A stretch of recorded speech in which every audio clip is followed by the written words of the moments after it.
JBN, we keep you informed. I am Michelle Jones, and in the news, 3 shot and killed, 1 injured in New Lincoln Avenue attack. 4 men were shot, 3 fatally, by unknown assailants on New Lincoln Avenue, Kingston 5 on Friday. Dead are 55-year-old Randolph McBean and 41-year-old Donville Charlton, both of Lincoln Crescent, Kingston 5, and 38-year-old Barrington Phillips, a contractor of Berwick Road, Kingston 13. Reports from the Major Investigations Division are that about 7:21 p.m., McBean, Charlton, Phillips and another man were among a group of people purchasing meals at a cook shop when they were pounced upon by gunmen traveling in a Mazda motor car who opened fire, hitting them. The police were alerted and the victims were taken to hospital where McBean, Charlton and Phillips were pronounced dead and the other man admitted for treatment. Police have commenced an investigation into the incident. Man wanted for beating his child's mother shot dead by police. Police have cleared up an assault case posthumously after a man killed in a shootout was fingered as the accused. O'Dane Mackenzie, also known as Santana Boy, Bad, Rebel and Santee, was said to be the one who assaulted a woman in Gimimibit district in Milk River, Clarendon, earlier this year. A warrant had been issued for Mackenzie, 32, charging him with assault occasioning bodily harm. It was reported that about 4 p.m. on March 15, 2022, Mackenzie attacked a woman with whom he shares a 2-year-old child and beat her mercilessly.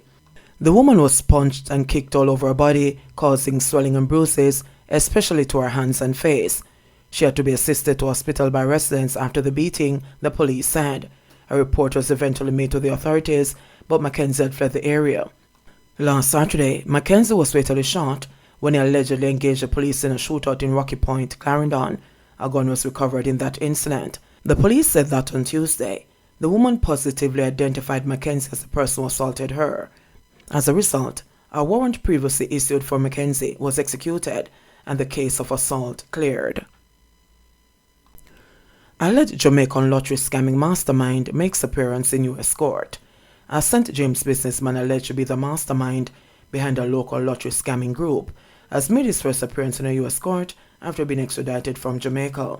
Anthony Stewart, 38, of Bogue Village, waived his right to an extradition hearing in September when he appeared in the Kingston and St. Andrew Parish Court. He is charged in a 9-count indictment with conspiracy to commit mail and wire fraud, and conspiracy to commit money laundering. The indictment was filed in the U.S. District Court for the Western District of North Carolina in December 2019 and was unsealed after the defendant's extradition. According to the unsealed indictment, Stewart and his co-conspirators sought to unlawfully enrich themselves through a fraudulent lottery scheme targeting the elderly. The Department of Justice says victims throughout the United States received phone calls in which they were falsely informed that they had won cash prizes totaling over $1 million and needed to pay fees in order to claim their winnings. The indictment alleges that victims were instructed on how to send their money, including through the use of money transmitter services, wire transfers, and the U.S. Postal Service, and to whom.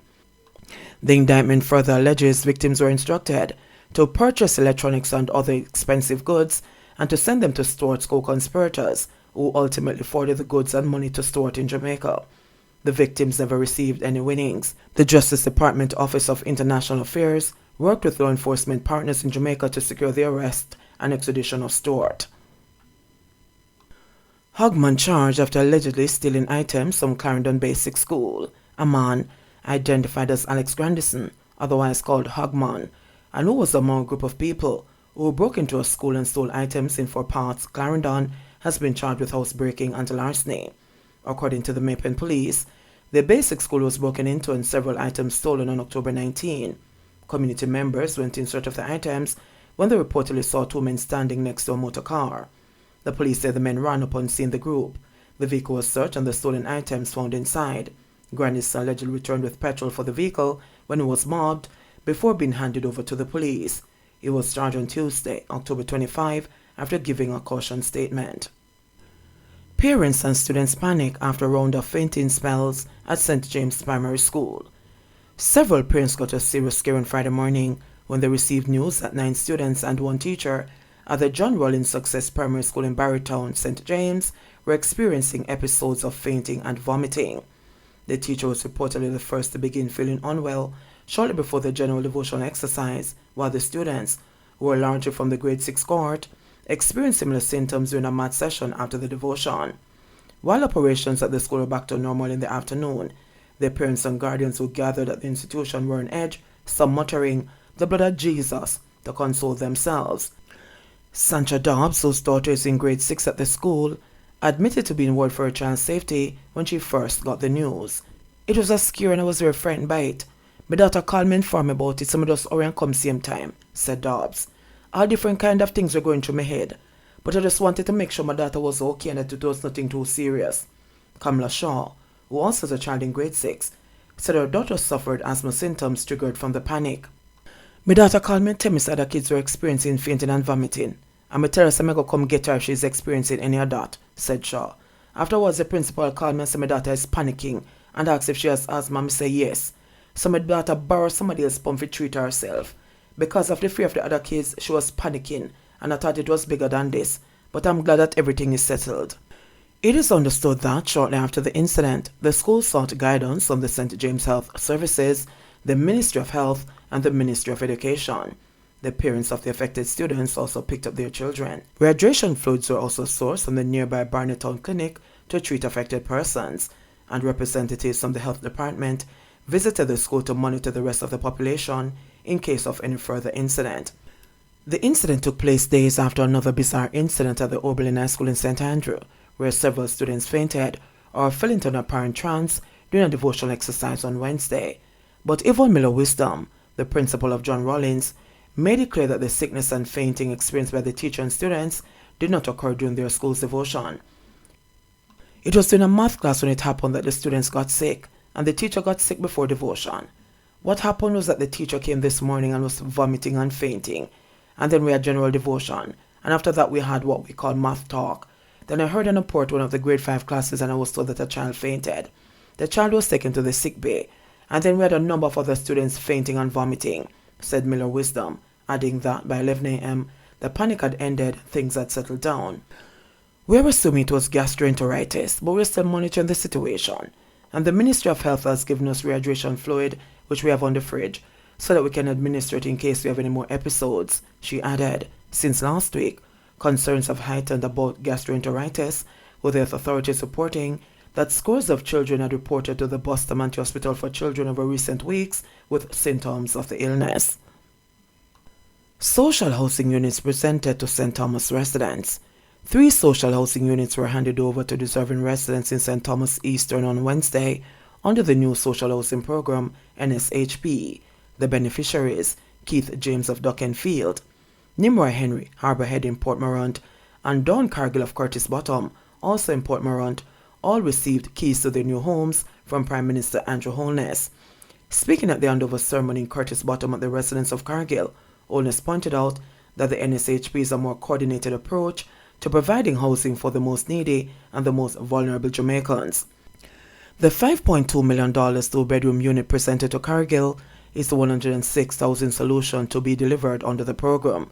When we started off, we were at almost $8 million for some of the homes we were building. Now we have gotten the prices all the way down, and we are now delivering these units on an average 3 months, the Prime Minister said. He pointed out that next month, 20 more units will be available for handover to more Jamaicans, noting that there are an estimated 6,000 citizens living in conditions that qualify for the program. If we are able to do 20 each month, you can see that the program will eventually get to all the people in need. If we treat with those that are really at the bottom, we would have improved the level for everyone in a fair way, Holness said. Meanwhile, he reminded that the government is working to ensure that housing solutions can be accessed at affordable costs through the Housing Agency of Jamaica and the National Housing Trust by all Jamaicans, regardless of their level of income.